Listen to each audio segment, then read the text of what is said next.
Ladies and gentlemen, you're watching Broke Rednecks Prepping. Some of you probably wonder where we've been for the last couple months. Well, I had to take something of a siesta off from doing prepper videos because I ran for Congress. Anyway, I got beat, so I'm back. And just in time, because apparently SHTF is starting to happen. Remember a time when folks made fun of preppers? They're not doing that anymore, are they? So, some point when you get a minute, have a drink, propose a toast to yourself, because all of a sudden preppers are awesome. What I want to do is a little quick talk today about how to survive this coronavirus crisis. We've done quite a bit of research on it, and for the most part, for those of you who've been prepping for a while or watching this channel, I'm going to simplify it for some folks who are developing a newfound interest in prepping, as they should. I mean, those of us who watch prepper videos, we've been waiting for shit to hit the fan for a long time, and a lot of people thought it never would, and to be honest, some of us included. Much as we've always prepared for it, I was still surprised when it happened, so it's a natural reaction. But if you're new to prepping, we're going to kind of give you a how-to on this specific crisis, and I may refer to you to some of my other videos. Anyway, this COVID-19 is a coronavirus, meaning it comes from animals. They're saying it's not airborne, but you can pick it up through the air. They're saying it's got a pretty heavy R naught, meaning it spreads to a lot of people.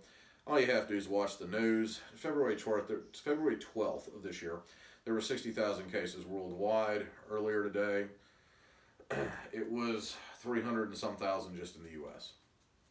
Anyway, we kind of compiled a little list of some things that you're going to want to have. You're going to want to do, actions you're going to want to take. Now, first of all, I believe the CDC just recommended that people start wearing masks out in public. We've been doing it for a while. I don't care if it's a bandana. If you don't have a surgical mask, get one. Everybody needs to have a mask on right now.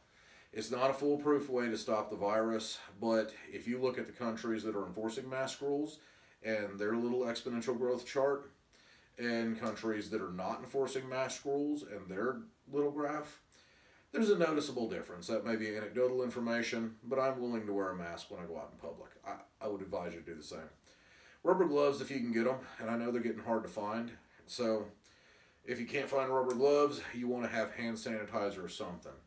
This thing is, I've seen data and news stories out there saying this is staying on non-porous surfaces for up to 4 days. I'm sure that's more in a lab situation. But if somebody has the cart at Walmart before you and they don't sterilize it first, your chances are you're going to be exposed to it. Make sure not to touch your face and eyes. That's out everywhere, but can't be said enough times. You're going to want to get a hold of some type of hand sanitizer that is 60% alcohol, heavy concentration. I know it's hard to find. If all else fails, get rubbing alcohol peroxide. If you have antibacterial soap, wash your hands a lot for more than 20 seconds. Even if you're like us and out and about and getting dirty all the time, that's one thing you want to stay on top of. No matter what, if we're going to beat this virus, we're going to have to make sure our hands are clean and our face and eyes are protected. On that note, there's been a lot of really weird information coming out from the World Health Organization, CDC. I would take anything you hear with a grain of salt, err to the side of caution. If they say, well, masks might help, but we're not sure, wear a mask. The one thing we found with this is the big World Health Organizations, the UN, everybody else who's been studying this for a few months has been behind the curve on it. And what you're seeing when you look at news reports of infections, of fatalities, is how seriously people took their hygiene and personal protective equipment 2 weeks ago. So keep that in mind. The best time to start preparing for this was probably a few weeks ago. Second best time is now. Now, if you're looking for a list of things you're going to want to have, people are talking, we need to prepare for a long-term shelter-in-place order, especially if you're in some cities. And if you're outside of the New York metro and you have what looks like is going to be a peak coming, New Orleans, Detroit, Houston, Atlanta, parts of Florida, we're talking about you here, you're going to want to have a few things on hand. One of the things you're going to want to have is a month's worth of non-perishable foods.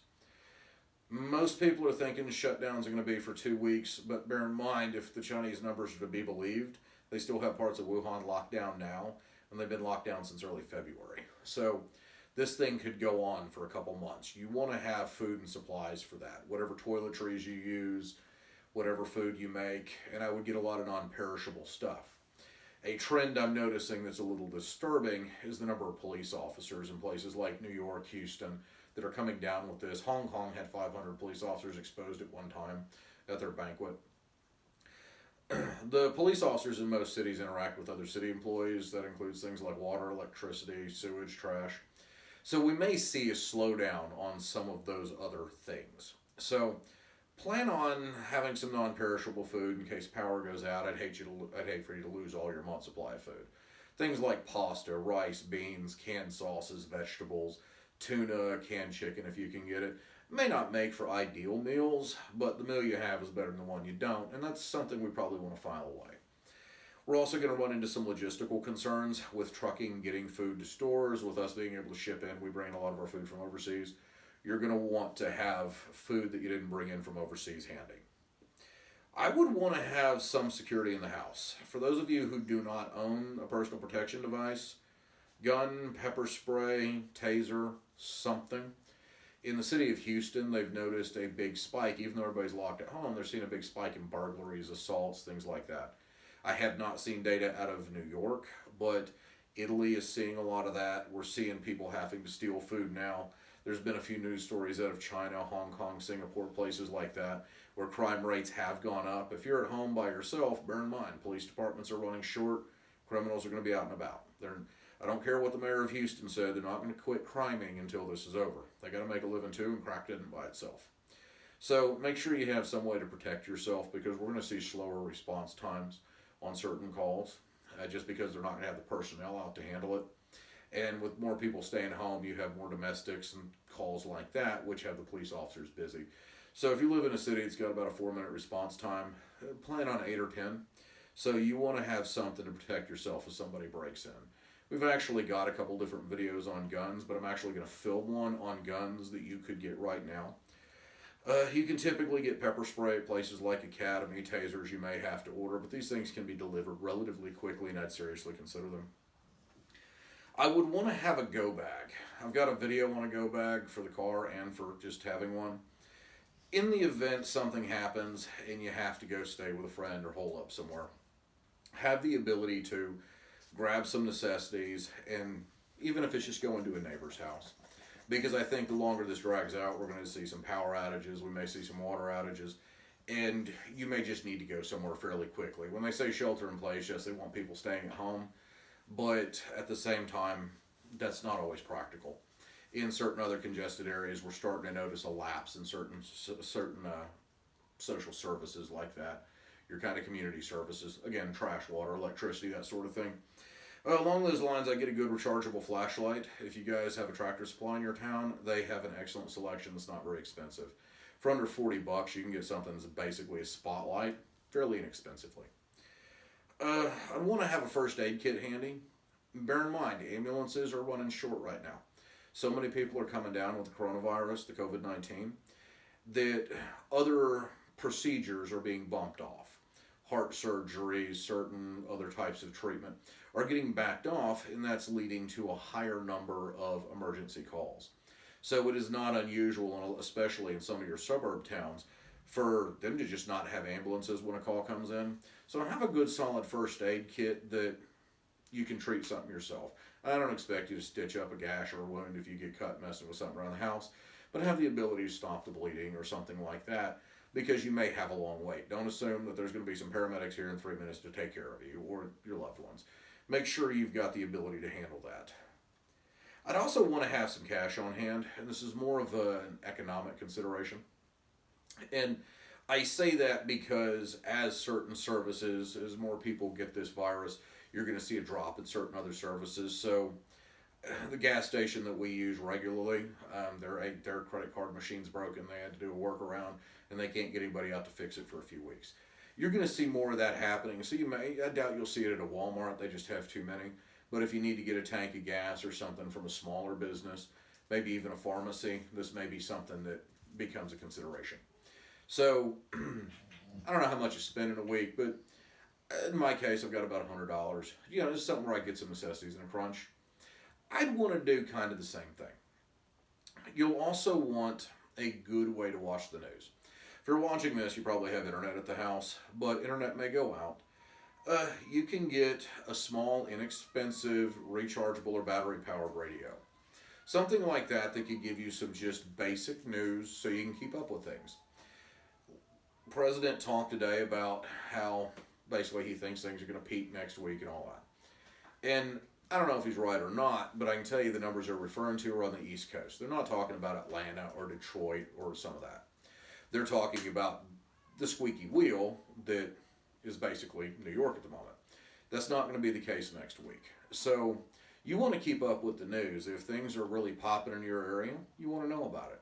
If there's some type of issue that comes from it, you really want to know about it. I cannot articulate enough how much people need to be digging into news on that. I'm not talking crap you see on Facebook or Twitter.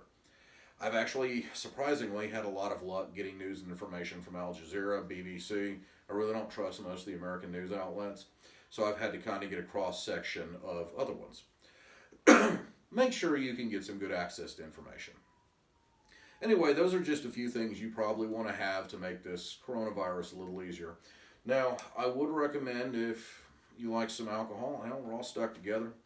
If you got to do a liquor store run, buy in bulk. It's handy, make you happy. Tends to make quarantine go a little quicker. But you'll also want to have some things to entertain you. Make sure that you've got some DVDs or something like that, because we can all get cabin fever being holed up. Also, think about planting a garden. If you have a house or a backyard, if you live in an apartment, try 5-gallon bucket garden or something along those lines. One, it's therapeutic and relaxing, but at the same time, we're probably going to see some shortages. I don't think starvation shortages on food, but we may not be able to find fresh vegetables, things like that. So if, like me, you like making your own homemade salsa, you're probably going to need to grow your own peppers and tomatoes to make that happen. Anyway, these are just some ideas on how to survive the COVID-19 crisis. I'll have some other videos coming out in the near future. But everybody should be nice to each other. We're all in the same boat together. Socially distanced. Stay at home if you can. If you have a bug out location, hit that. And just make sure you've got the basic supplies you and your family need. Anyway, you're watching Broke Rednecks Prepping. Thank you for watching, and I will see you all next time.